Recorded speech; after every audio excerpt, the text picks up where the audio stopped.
So here, ladies and gentlemen, is the 2020 Mazda CX-5. Call it a crossover, call it an SUV, call it what you want. It's a beautiful car, very roomy.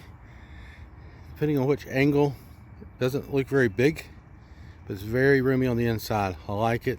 It's the 2.5 liter 4-cylinder with a turbo. So in normal mode, if you press it down about halfway, it starts to really give you a little extra boost. But if you put it in sport mode, it happens a lot quicker. Very quick car, very agile. To have that little extra height, it still feels like a car when you drive it, which is very nice. Let's just walk around it. We'll go to the trunk, just see how spacious that is. Got the little automatic button. Press it, lifts for you automatically. Plenty of room for all your Coke Zero, baseball gloves, Pete's coffee, whatever it is you got. Plenty of room for it in the back here. And again, we just press the button, automatically closes for us.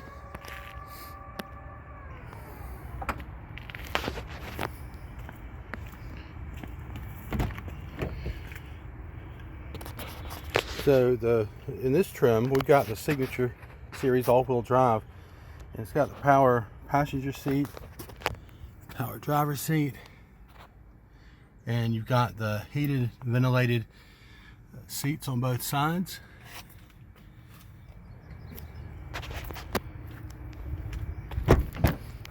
Here's the view from the rear, and I'm about 6'1", and I fit in here fine. Not so much behind myself, a bit snug. You can negotiate. I like to sit all the way back. So if I sat up a little bit forward from there, there'd be plenty of room for me back there too, which is really nice.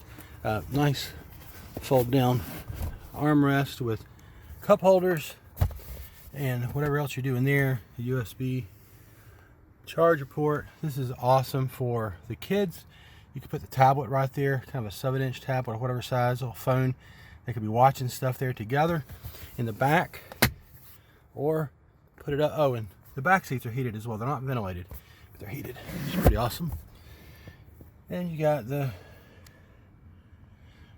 marks of real kids that have been riding in this thing. Let's go look at the driver's side. So here's your driver's side, and just real comfortable vehicle. Hard to tell this isn't a luxury vehicle. I'm told Mazda's trying to go more competitive with the luxury lines like Lexus, and I was just riding in a Lexus a few days ago for a week, and it's pretty good. You got the Bose surround sound system here.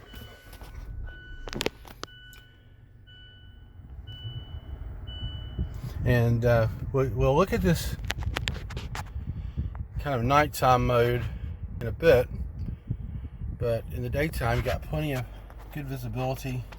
One thing I like about the gauge cluster is when you do cruise control, which those are all your controls there for cruise control, you'll see that there'll be a green line that you can set up somewhere in there. It tells you what your cruise speed is. If you look real close, you can see this red line. See it there at 45. That is the last speed limit that it detected, which you can kind of see right here. It reads the speed limit signs. The last one it saw said 45 miles an hour, so it puts you a little red line there, which is pretty cool. If you look in the green grass there, that's the heads up. It shows up ahead of you, which is really nice. This edition has the sunroof and all your little cubbies, cup holders. I wouldn't call these bottle holders, I call them bottle rests. And then a little extra something there for apples or something, whatever you carry. Bag of pork rinds, however you roll. And then get your glove box there, which is it's decent size, not huge. But they've got this sort of kind of wood grain Look, go in here. I'm not sure if I like that. And you got a nice little cubby there with a deeper pocket, and then you got this little storage tray here. You can put your coins in, or your breath mints, whatever. And you got your charger ports and so on down there. So it's kind of a fun little thing to have, and the armrest is nice and convenient. Then of course we've got the vanity mirrors on both sides. Okay, so we're gonna just roll down the street a little bit. So again, this is the 2.5 liter 4-cylinder turbo. We're going to put it into sport mode. It's really subtle. You see on some of these vehicles, when they put it in sport mode, like the bezel changes around the speedometer. Not this one. Just the word sport shows up. But when you floor it, wow, you're getting a lot of power really quick to where we're already at a speed limit really quick. So that's pretty good for a kind of a chunky little SUV. And here's your engine, the 2.5 liter turbo Sky Active.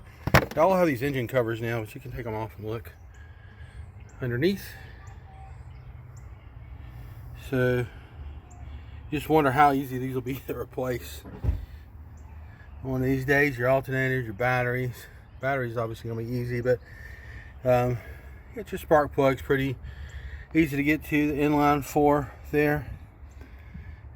But anyway, that's your engine. This is pretty cool as well. That gives you the forward view and the kind of bird's eye view to the right. You can see they use computer kind of modeling to project that image. Helps you through parking lots and stuff like that. Not just in reverse, but also in forward.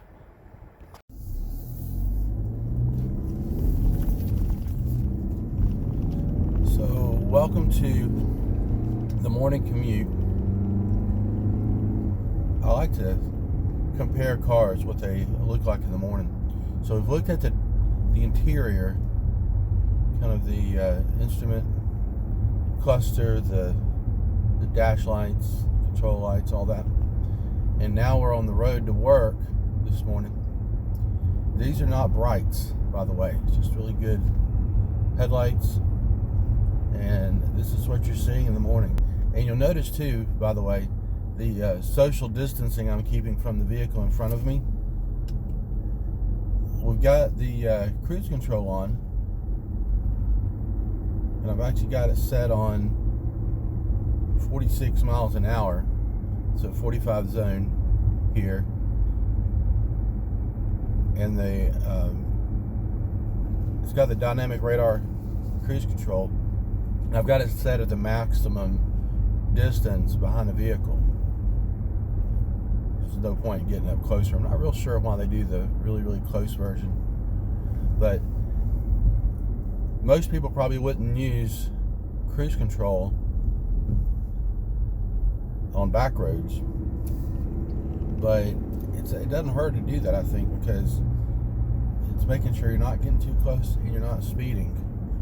Cruise control systems these days are much more accurate and more variably adjustable, or whatever you want to call it, but they are really good these days, so you're not accidentally speeding going down a hill so much. It'll apply brake and so on. So I actually quite like using on this road, when you go to turn left, which I'm about to do, notice the headlights shift to the left just a little bit. When I go to turn left, watch the headlights if you can. They just went to the left and they're going to straighten back up. Kind of just barely see that where it shifted back. That's pretty cool. Gives you that extra little bit of visibility. If there was something in the road you'd want to miss, it's going to highlight that and show it to you.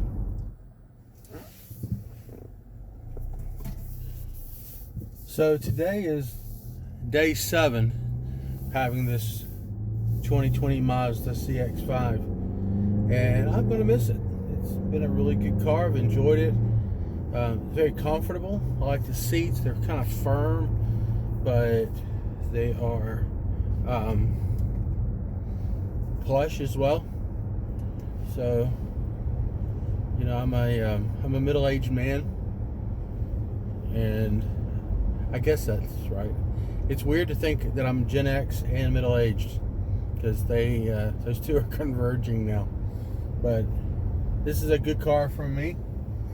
I can imagine younger people wanting this car as well, and older. That's the thing about these crossovers, these SUVs, is pretty much everybody wants these things. One last thing to talk about with this is the infotainment system here. If you get the upper trim levels, you're getting the 8-inch screen, and it's a touch screen, but you also have this dial down in the console, which is kind of fun. It's the best of both worlds. If you feel like just keeping your arm resting, you've got this little dial here, which you can kind of toggle it left, right, up, down, whatever, and you got a scroll, you got a push button, you got lots of different things that you can kind of memorize the locations without having to look down. So if you don't want to reach out and do the touch screen, you've got that option, but you also have the touch screen option. And Mazda's just getting really cool about stuff like that, really thinking through how people want to engage with their vehicle. So that's one reason I really like this car. The price points are pretty good. I'm looking forward to seeing what this is going to look like in the used car market. That's really, I mean, I love you guys who buy new cars. It's good. Keep buying them.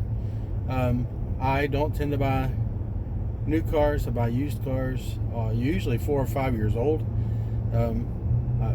We've got much older ones now, but if I'm buying them from the lot, they tend to be 4 or 5 years old. And you get your best deals that way if you're willing to take a risk on having to do some repairs yourself and that kind of thing. But you're finding that your Mazdas, your Toyotas, your Hondas are just doing really well. Yeah, I look forward to seeing what this one's going to look like in a couple years. What I encourage you to do is check out my website. It's georgiadad.com, and you'll look for my car reviews there, and you'll find this one on there. You'll find other ones. Tomorrow we're getting the Toyota RAV4, and that's going to be a good one. I believe that's an XSE. So I hope if you enjoy these car reviews, even if you don't, subscribe to my YouTube channel. Now, I also have a Facebook page. Surprise, it's Georgia Dad. You can go out there and find that, and you'll see all kinds of stuff out there as well. So thanks for watching, and be sure to come back next time for my other reviews.